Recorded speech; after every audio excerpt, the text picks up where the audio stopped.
sou professora de matemática, eu uso óculos, estou com um vestido longo, estou esperando um bebê, tenho a pele morena clara, atrás de mim estão os slides, os meus cabelos são escuros, né? Eles estão com uma mecha, mas eles são um pouco além do ombro.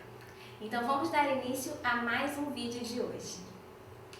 Então hoje a gente vai ver o caderno 1, atividades pedagógicas 1 e 2.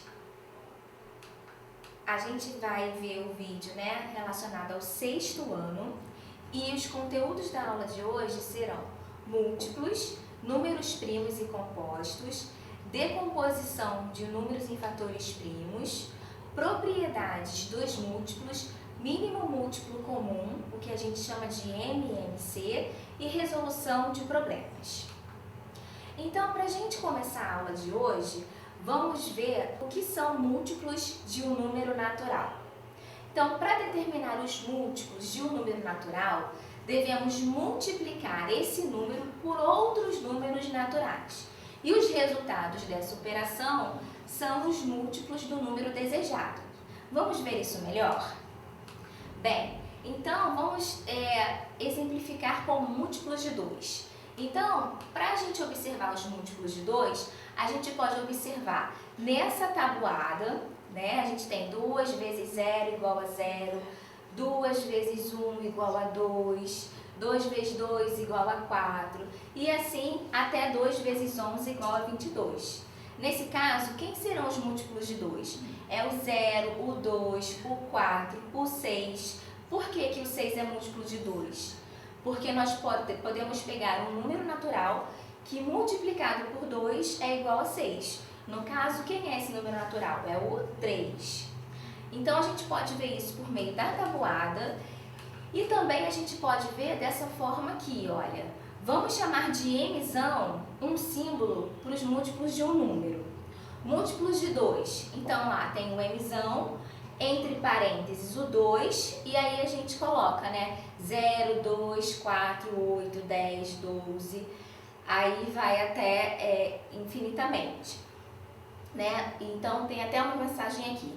Perceba que a listagem dos múltiplos é infinita, uma vez que o conjunto dos naturais são infinitos, no qual multiplicamos um número fixo, né? É infinito. Então, os múltiplos de um número, eles são infinitos. E aí a gente pode visualizar os múltiplos de um número por meio da tabuada ou por meio também dessa simbologia, né, de Mzão com os múltiplos de 2 entre parênteses estados.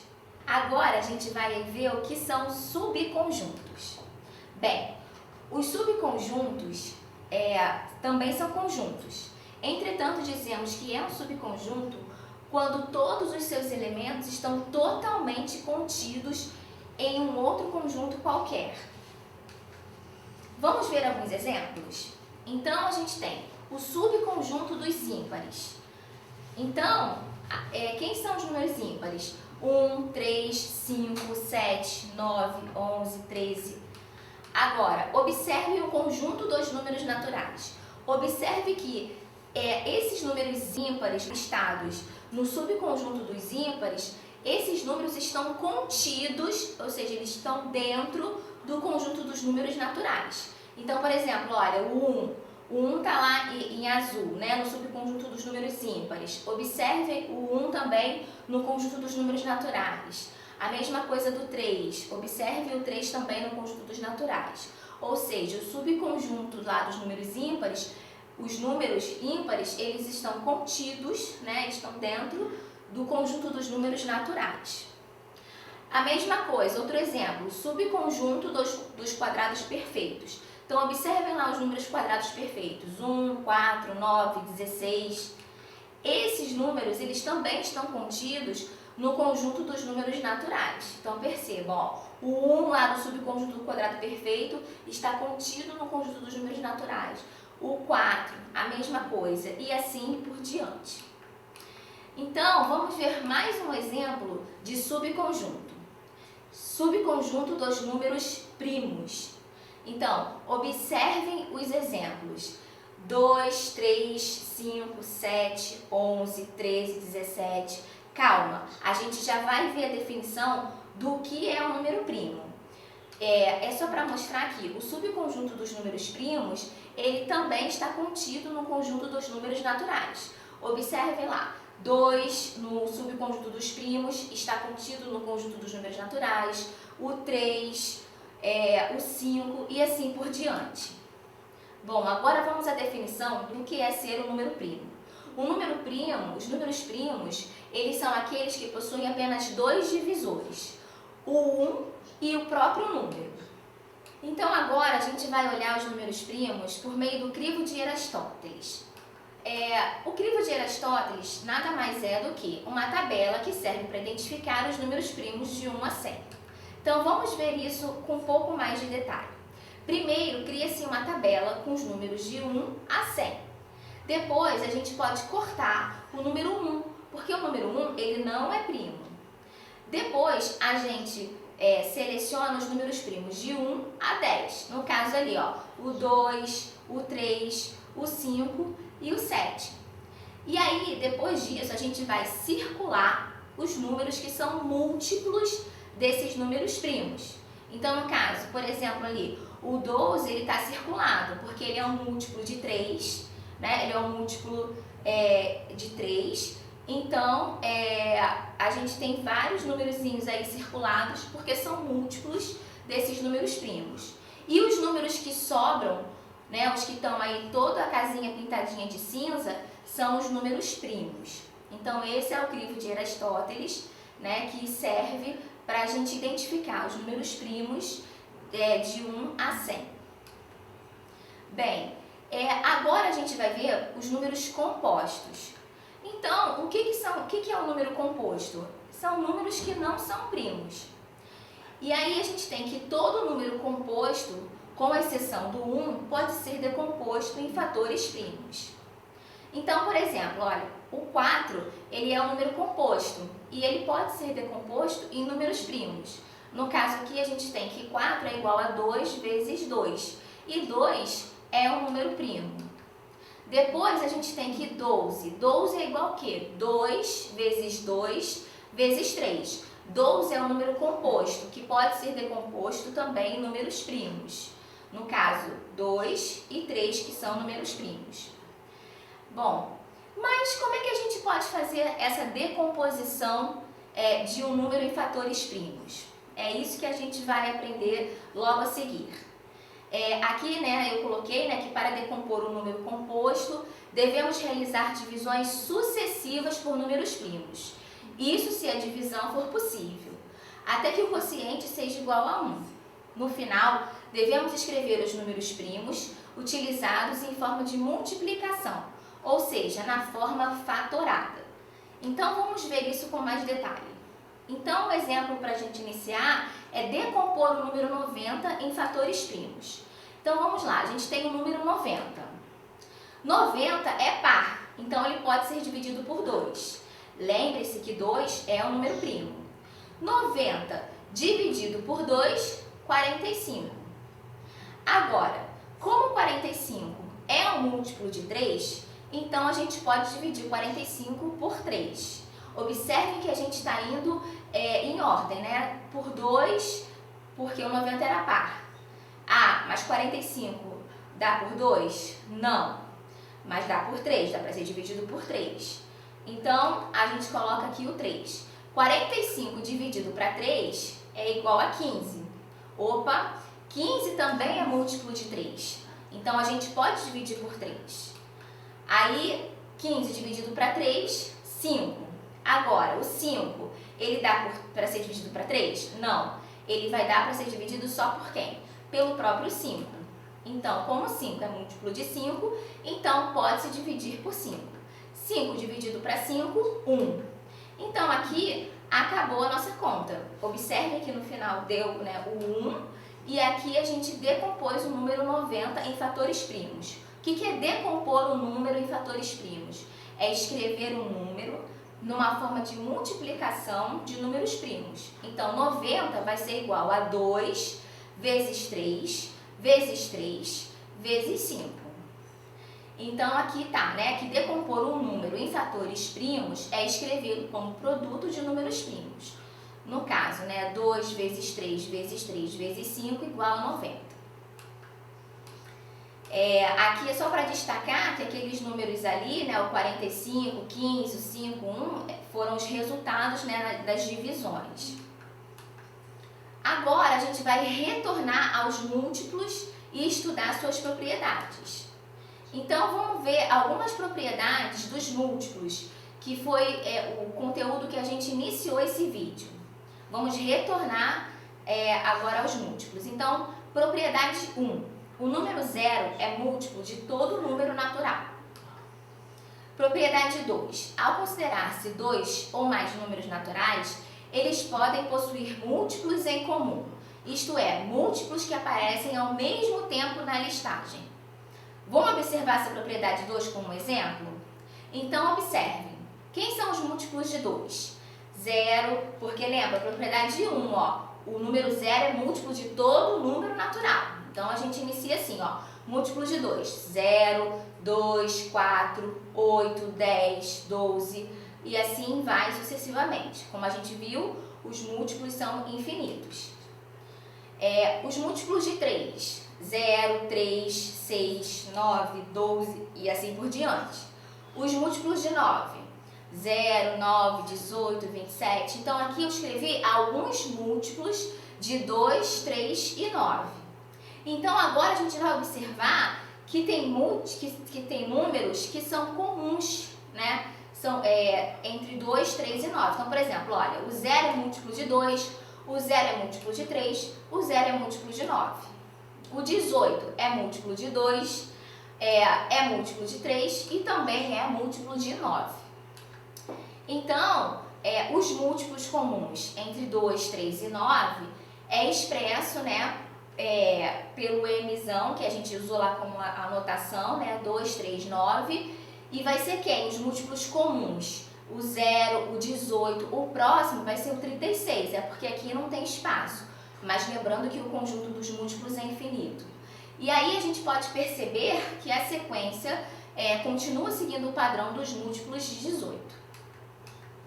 Bom, agora a gente vai continuar nas propriedades dos múltiplos. Propriedade 3. O menor múltiplo comum, diferente de 0, entre 2 ou mais números naturais é chamado de mínimo múltiplo comum. Olha, observem. Lá no slide anterior, a gente observa aqui qual é o menor múltiplo comum entre 2, 3 e 9, excluindo 0. Vai ser quem? 18. Tá? Então é isso que está aqui, observando os múltiplos de 2, 3 e 9, temos que o MMC, ou seja, o mínimo múltiplo comum, será 18, porque é o menor múltiplo, diferente de 0, entre esses três números, 2, 3, 9. Mas vamos calcular o MMC e vamos ver isso com muita calma agora.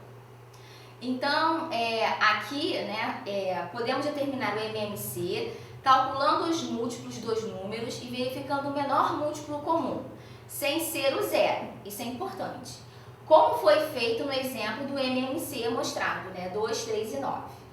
Agora, essa forma da gente encontrar o MMC, ela é bem direta, mas quando a gente tem números muito grandes, não é muito prático, não é verdade? Para essas situações, é melhor usar o método da fatoração, ou seja, decomposição dos números em fatores primos. Então, é isso que a gente vai ver agora. A gente viu que o MMC pode ser determinado escrevendo alguns múltiplos, mas quando esses números forem grandes, é melhor fazer o método da fatoração. E como é que é esse método da fatoração? Vamos ver alguns exemplos. Então, por exemplo, a gente tem o número 18 e 24 e a gente quer encontrar o mínimo múltiplo comum entre esses dois números. Então, a gente começa, né, do número primo 2. O 2 ele vai dividir o 18 e vai dividir o 24. Depois, a gente pode repetir o 2. Por quê? O 2 não vai dividir o 9, então a gente vai repetir o 9. Mas o 2 divide 12, que dá 6. Novamente, a gente pode ir para o número primo 2. O 2 novamente não vai dividir o 9, mas ele vai dividir o 6, que dá 3. Agora, olha, não pode mais o 2, porque o 2 ele não vai dividir o 9 e não vai dividir o 3. Então, quem seria o próximo número primo? 3. Agora, 9 dividido para 3, 3. 3 dividido para 3, 1. Quem pode ser de novo? O 3. 3 dividido para 3, 1. E aí aqui repete 1, porque já estava na linha de cima, né? E aí fecha o cálculo. Então, como que a gente vai encontrar o MMC aqui?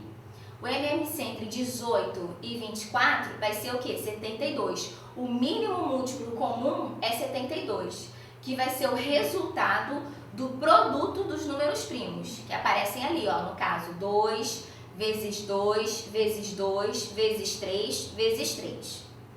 Professora, e se for 3 números? Mesmo procedimento. Então, vamos ver um exemplo calculando o MMC entre 30, 36 e 40. Vamos encontrar quem é o mínimo múltiplo comum desses 3 números. Então, pode ser dividido por 2? Sim. 30 dividido para 2, 15. 36 dividido para 2, 18. 40 dividido para 2, 20. Pode ser novamente por 2. 15 dividido para 2, não tem como, a gente repete. Mas o 18 dividido para 2, 9. 20 dividido para 2, 10. Podemos por 2 novamente. O 15 não vai dar para dividir para 2, repete. O 9 também não, repete. Mas o 10 dá, que é 5. Agora, 15, 9 e 5, vai dar por 2? Não. Quem é o próximo primo? O 3, que vai dar para dividir. 15 dividido para 3, 5. 9 dividido para 3, 3. 5 não dá para dividir para 3, repete. Agora ainda tem um 3 lá, então novamente a gente pode ser por 3. Então, 5 não dá para dividir para 3, repete. 3 dividido para 3, 1. 5 não dá para dividir para 3, repete. Agora não dá por 3, né? Porque 5, 1, 5. Quem seria o próximo número primo? 5. Então, 5 dividido para 5, 1. O 1 repete e 5 dividido para 5, 1. Pronto. Encontramos 1, 1, 1. Fechou. Então, quem vai ser o mínimo múltiplo comum? 2 vezes 2, vezes 2, vezes 3, vezes 3, vezes 5, que dá igual a 360.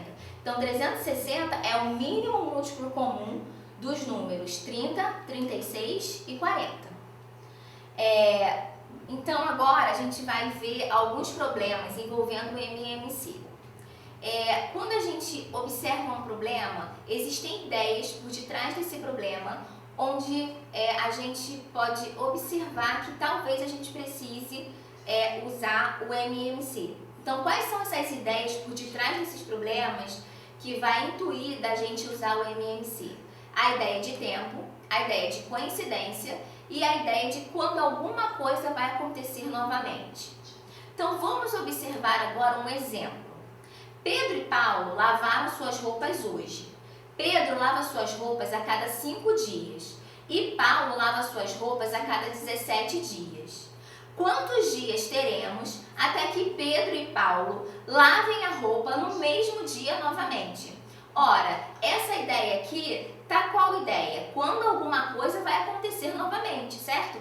Qual é o dia em que vai coincidir de novo dos dois lavarem a roupa? Então, nesse problema aqui, a gente já observa essa ideia e pensa, vamos aplicar o MMC. Então, para a gente aplicar o MMC, a gente vai aplicar o MMC entre quem? Entre 5 e 17. Vejamos, 5 e 17. Olha, 5 e 17 não dá para ser por 2, não são divisíveis por 2. Nem por 3. Dá para ser qual número primo? 5. 5 dividido para 5, 1. E o 17? O 17 a gente vai repetir, porque ele não é divisível por 5. Agora, qual vai ser o próximo? Ora, 17 é um número primo. 17 só tem como divisores o 1 e o próprio 17. Como a gente pode verificar lá na tabela do crivo de Aristóteles. Então, 17 ele só vai ser divisível pelo próprio 17. Repete o 1, 17 dividido por 17, 1. e fechamos. Então, qual vai ser o MMC entre 5 e 17? 5 vezes 17, que dá 85. Logo, para que Pedro e Paulo lavem suas roupas novamente no mesmo dia, serão necessários 85 dias. Pronto. Agora a gente vai ver outro exemplo de questão resolvida, bem parecida com a que está no caderno de atividades de vocês. Então, qual dos números a seguir não é possível decompor em fatores primos? Justifique. Então, vamos ver. 51 é um número que dá para ser decomposto em fatores primos, porque é um número composto. É um número que vocês podem observar lá também na tabela do crivo de Aristóteles, que ele está lá como múltiplo, né? Por exemplo, de 3. O 80 a mesma coisa. Então, os números que não são possíveis de decompor em fatores primos são os próprios números primos. Aqui a gente observa dois números primos, o 79 e o 2. Também vocês podem verificar lá na tabela lá de Aristóteles, né, do crivo de Aristóteles, que o número 79 e o número 2, eles são primos. Então, números primos não são possíveis de decompor em fatores primos. Outro exemplo aqui escreva o valor que está faltando no quadrado da figura na decomposição do número 527 em fatores primos. Então, aqui, o que acontece? A gente já tem que o 527 é o 17, que é um número primo, vezes outro número primo. Esse 17, ele já foi dado pra gente, o problema já apresentou isso. Então, agora a gente tem que observar quem vai ser o outro número primo, que multiplicado por 17 vai dar 527. Para isso, a gente pode pensar na operação inversa da multiplicação. Então, a gente pode pensar de trás para frente. Se a gente pega 527 e divide por 17, a gente encontra 31. Então, quem é o 527 em decomposição de fatores primos? É o 31, que é um número primo, vezes o 17, que também é um número primo. Exemplo 4. Coloque C para a sentença correta e E para a sentença errada. Esse exemplo também é bem parecido com o que está no caderno de vocês. Então, 19 é múltiplo de 3? Não. Por quê? Não existe nenhum número que multiplicado por 3 é igual a 19. 56 é múltiplo de 8? Sim. Por quê? Existe um número que multiplicado por 8 é igual a 56. Quem é esse número? É o 7. 3 é múltiplo de 9? Errado. 9 que é múltiplo de 3. Porque existe um número que multiplicado por 3 é igual a 9. 3 vezes 3 igual a 9. Bom, agora é a hora de vocês praticarem. Para assistir esses slides, é bom você também ter do seu ladinho um rascunho, caneta, lápis, borracha, porque é bom a gente estar anotando sempre as coisas que a gente está estudando. Então, agora vocês podem rever o vídeo, parar onde acharem necessário, tirar dúvidas com os professores de vocês e depois ler com atenção as atividades 1 e 2 do caderno 1 e tentar resolver os exercícios. Bye, bye! Até o próximo vídeo!